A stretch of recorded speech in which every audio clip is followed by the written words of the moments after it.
ओम शांति। 28 मई 2023 की अव्यक्त मुरली से होमवर्क। आज की अव्यक्त मुरली है, अपने 3 स्वरूप सदा स्मृति में रहे। संगम युगी ब्राह्मण, ब्राह्मण सो फरिश्ता, फरिश्ता सो देवता।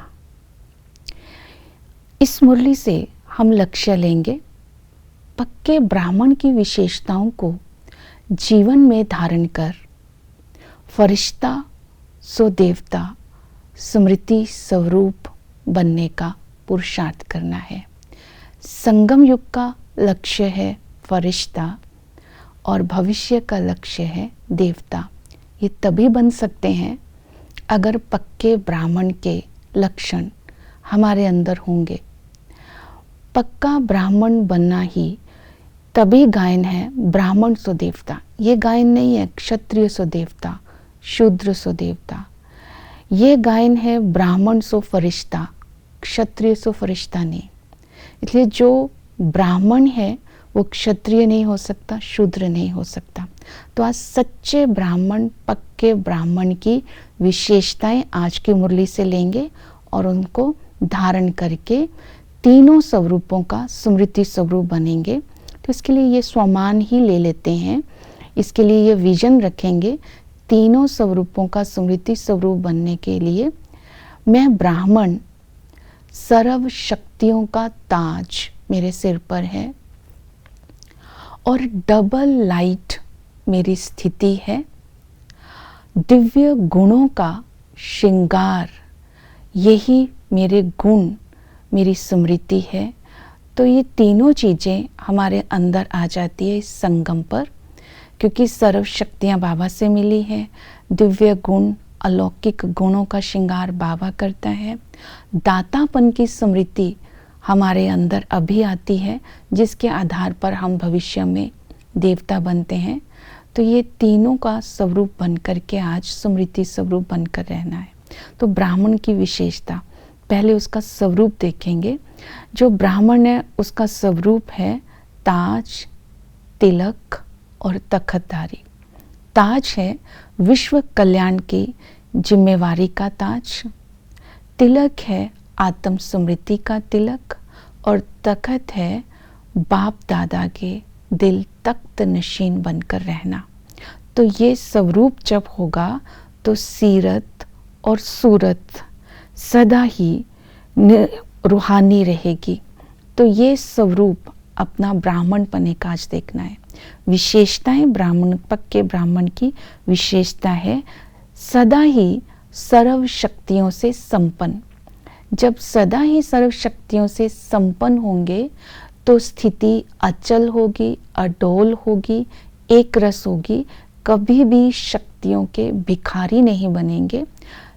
कर्म करते समय समय प्रमाण जिस शक्ति की ज़रूरत है उस शक्ति को कार्य में लगाना जानते होंगे। तो ऐसे आज अपनी चेकिंग करनी है कि मैं सर्व शक्तियों से संपन्न हूँ। तो अपनी चेकिंग करते देखना है कि कोई शक्ति की कमी है, चेक करना है और चेंज करना है, उसको भरपूर करना है। दूसरी विशेषता है माया जीत। जो ब्राह्मण होते हैं वो सदा ही माया जीत होता है, युद्ध नहीं करता है, क्योंकि उसके कर्म और बोल में समानता होती है, लक्ष्य और लक्षण में समानता होती है। जो माया जीत इसलिए बोला जाता है क्योंकि ब्राह्मण ज्ञानी तो आत्मा होती है, माया को परख के अपने आप को बचाना जानता है। क्योंकि माया भी इस समय माँ बाप, मदर फादर बन करके पालना देती है। पहले अपना बनाती है, उसके बाद माया धोखा देती है। तो ब्राह्मण सदा ही माया जीत होता है। ब्राह्मण की तीसरी विशेषता है सदा ही ब्राह्मण मौज में रहता है। वो मौज वाली जीवन क्यों होती है? क्योंकि उसकी अलौकिक जीवन होती है, उसकी सीरत और सूरत में रूहानियत होती है। इसके कारण ही जो फरिश्ता होता है वो डबल लाइट होता है। तो मौज में रहने का के लिए जो ब्राह्मण है सदा ही क्या, क्यों, कैसे से मुक्त रहता है, कभी भी अधीन नहीं होता है, किसी विकार से परवश नहीं होता है। उसका कारण ही ये है अलौकिक जीवन, और उसको सदा ही स्मृति में रहता है मैं कौन और मैं कैसा। क्योंकि रोज की मुरली में ये पाठ पक्का कराया जाता है, बाबा पढ़ाते हैं मैं कौन।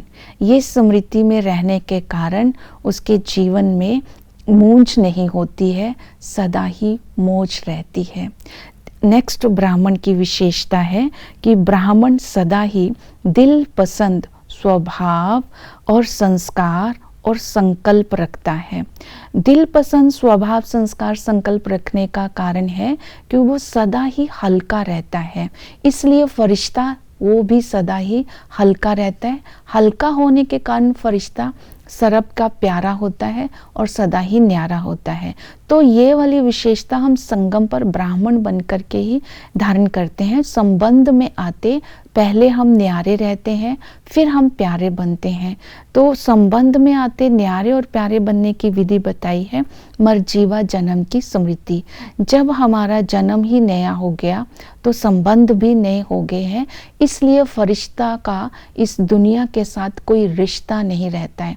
तो सच्चा ब्राह्मण होता है वही डबल लाइट बन सकता है, सच्चा ब्राह्मण होता है वही हल्का हो सकता है, सच्चा ब्राह्मण होता है उसका इस दुनिया से कोई रिश्ता नहीं होता है। इसलिए फरिश्ते का भी किसी के साथ रिश्ता नहीं होता है। ये विशेषताएं धारण करते ही फरिश्ता बनना सहज हो जाता है। तो सच्चा ब्राह्मण जो होता है वो फीलिंग प्रूफ होता है, किसी भी बात के अपमान की फीलिंग में नहीं आता है। इसलिए फरिश्ता देहभान और अभिमान के आकर्षण से दूर रहता है। इसकी जो देहभान है वो तो मोटा है और अभिमान सूक्ष्म है। जैसे अच्छी बुद्धि का अभिमान, अच्छे संस्कारों का अभिमान, अपनी विशेषताओं का अभिमान, अपने गुण का अभिमान, ज्ञान का अभिमान, तो बहुत सारे सूक्ष्म अभिमान की बातों से मैंपन और मेरेपन से ब्राह्मण मुक्त रहता है। क्योंकि ब्राह्मण स्मृति में रखता है करण करावनहार बाबा है। तो करावनहार की स्मृति से वो सदा ही देहभान और अभिमान से मुक्त होता है। तो इसलिए फरिश्ता भी इस आकर्षण से मुक्त रहता है। तो सच्चा ब्राह्मण बनेंगे तो फरिश्ता बनना और ही सहज हो जाता है। इसलिए फरिश्ता सदा उड़ता रहता है और सभी को मैसेज देता रहता है। तो नेक्स्ट जो ब्राह्मण अर्थात सदा विजयी, सदा विजयी का अर्थ है निश्चय बुद्धि। तो अभी हमें निश्चय है, हम फरिश्ता के दर्पण में देखते हैं स्वयं को कि हम सदा ही हल्के हैं और सदा ही उड़ते रहते हैं। हम ही फरिश्ता से हम ही देवता बनेंगे, हम ही हैं और हम ही होंगे, ये दृढ़ निश्चय रहेगा। तो ब्राह्मण बनना अर्थात निश्चय बुद्धि बनना, ब्राह्मण बनना अर्थात सिद्धि स्वरूप बनना, क्योंकि बुद्धि की लाइन सदा ही क्लियर रहती है। इसलिए ब्राह्मण अर्थात तीनों संबंधों का अनुभव करना, बाप का, टीचर का और सतगुरु का। तीनों ही संबंध से जब हम ब्राह्मण बनते हैं तो बाप से सर्वशक्तियों का वर्षा लेते हैं, और इसी तरह टीचर हमें पढ़ा करके फरिश्ता बनाता है, हम डबल लाइट बन जाते हैं, और सतगुरु सर्व गुणों से हमारा श्रृंगार कर देता है। तो हम तीनों ही स्वरूप को वर्षे में ले करके दातापन की फीलिंग से देवता बनते जाते हैं। तो इसी तरह ये सारी विशेषताएं संगम युगी ब्राह्मण में होंगी तो फरिश्ता और देवता बनना सहज हो जाएगा। ओम शांति।